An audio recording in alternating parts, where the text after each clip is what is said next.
We always have an invocation to inspire us during the RA opening ceremonies. This year is no exception, although we do have an exceptional person to deliver our invocation and start us off with a message.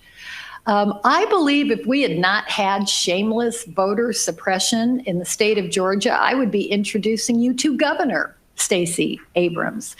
Stacey, a couple of months ago, before all this, she sat in my office and we talked for over an hour about what was happening to something that many of us hold sacred, our democracy and our responsibility to preserving and protecting that democracy. After serving for 11 years in the Georgia House of Representatives, Stacey Abrams became the Democratic nominee for governor, becoming the first Black woman to win nomination from any major party in the United States for the office of governor. Someone's waving at me over there. I wasn't sure I was supposed to say hi. She was also the first Black woman to deliver a response to the State of the Union, in this case, to Donald Trump's State of the Union.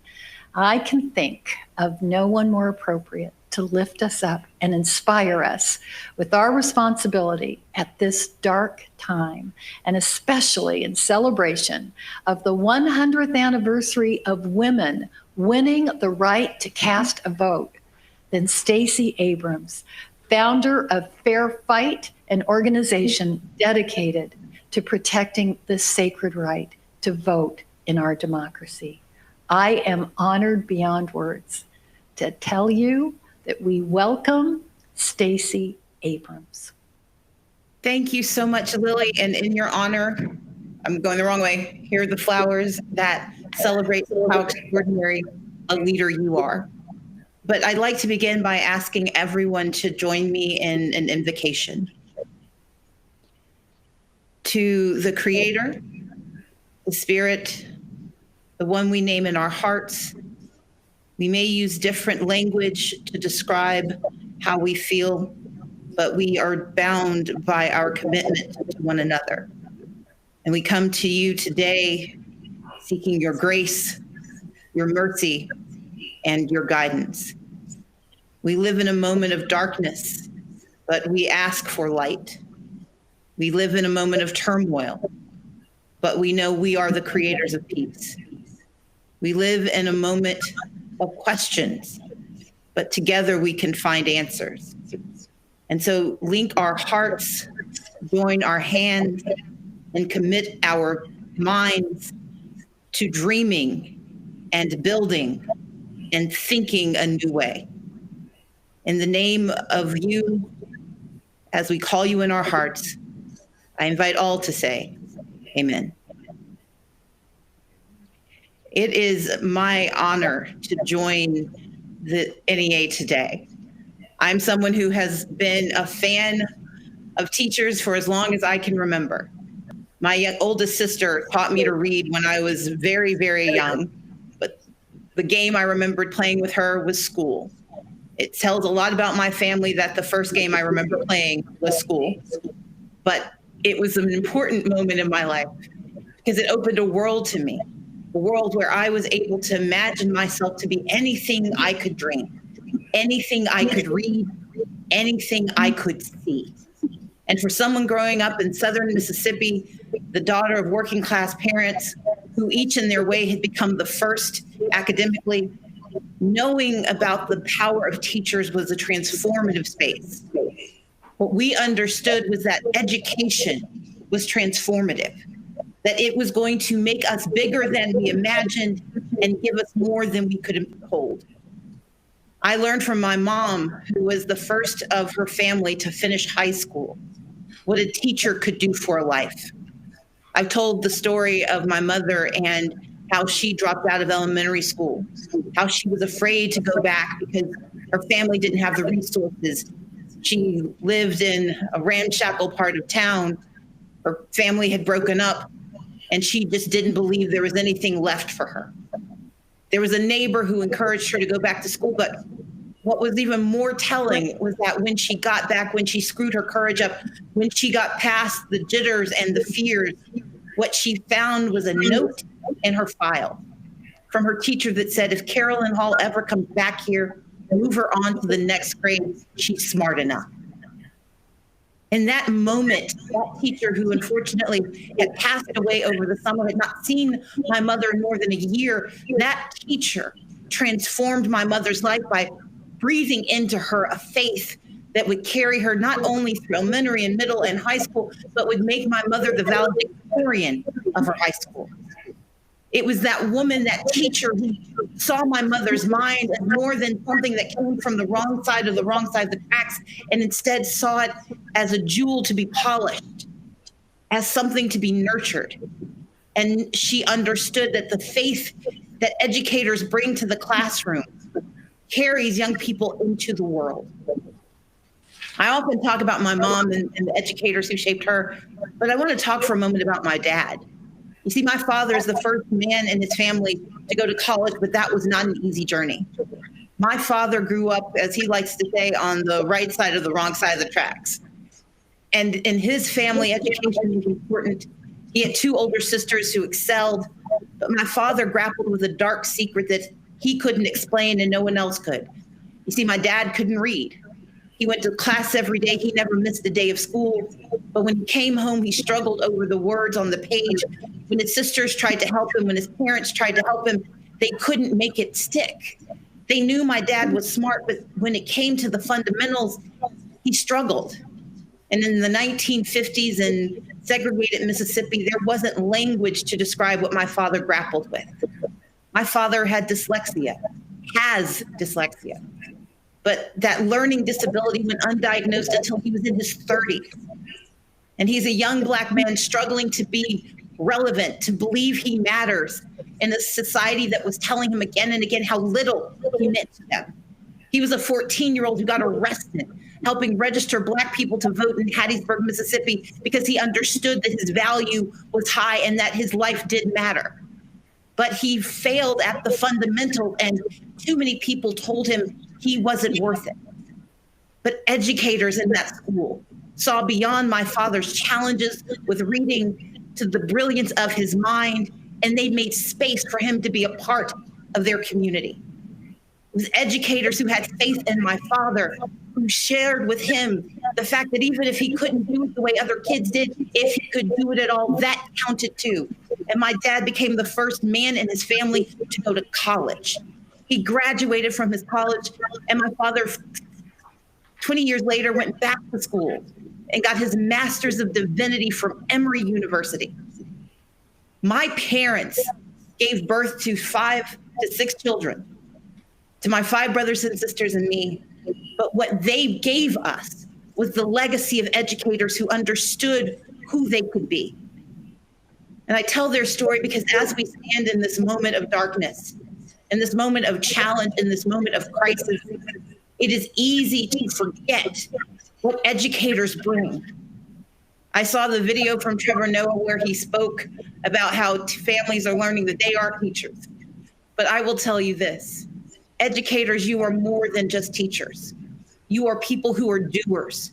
You embody the spirit that is America. You embody the spirit that is humanity because you do the work, regardless of how you are treated, regardless of what you are called, regardless of how you are paid. And in every facet of our academic communities, you stand up and you declare that more must be done because your charges deserve the best the world can offer.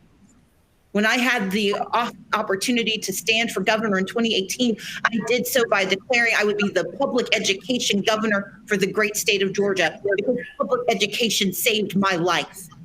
It saved my parents. It gave me a lease on life I could not have imagined on my own.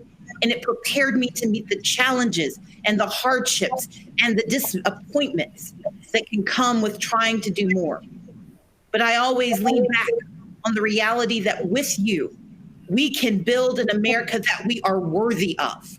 We can build an America that does not require documentation for the value of a child's life, that doesn't score the brilliance of a mind, that doesn't underestimate those who may learn differently, but understands that learning comes in different forms because success comes in different forms.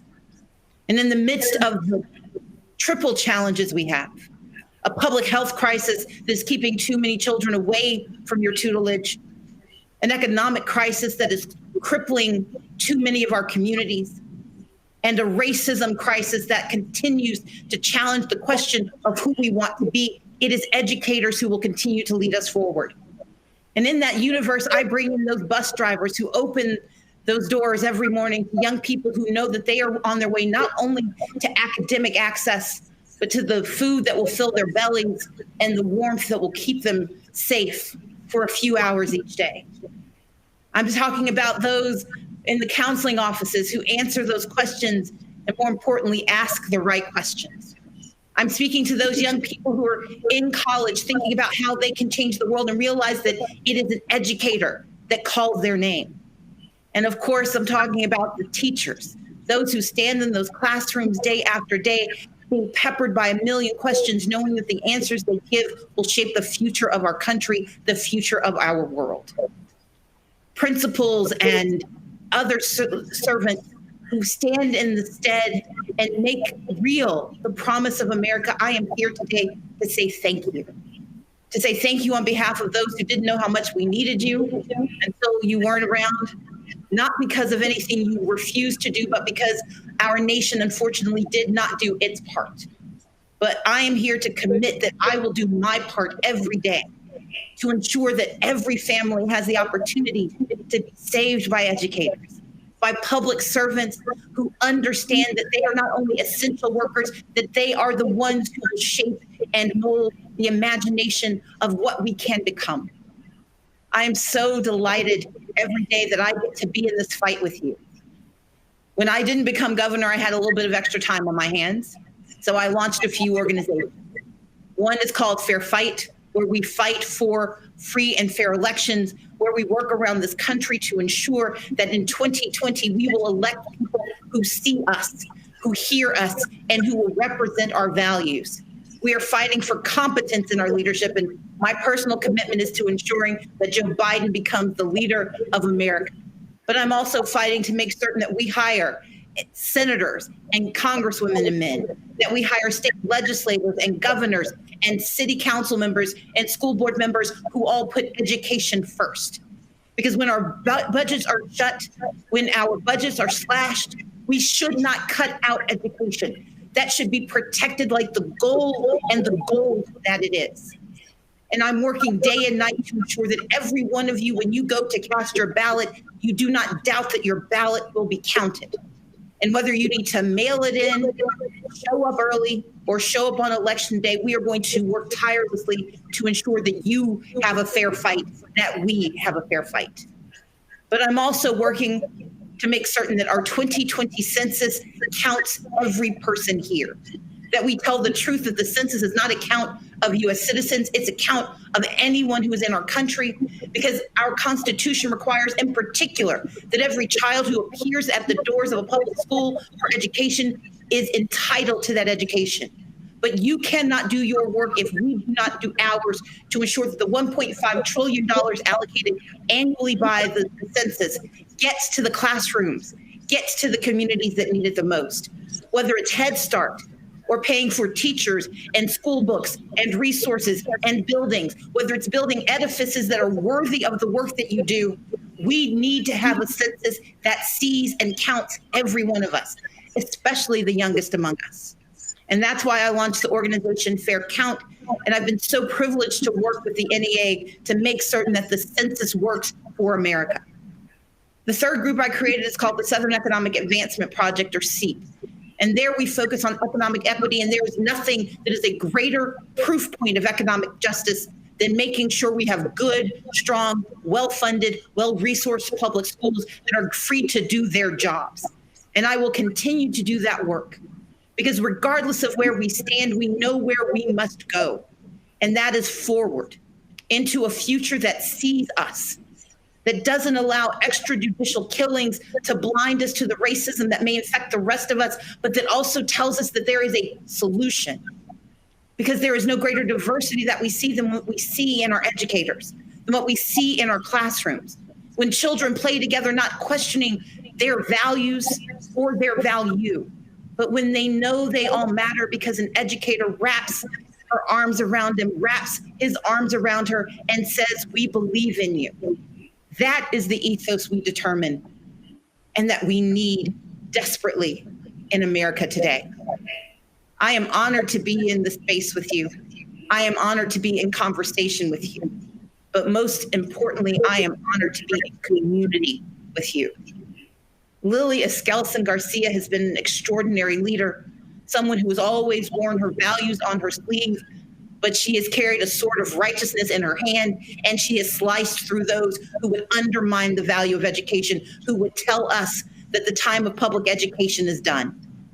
I believe in public education because public education believed in me. And I believe in public education because I believe in the future of our country.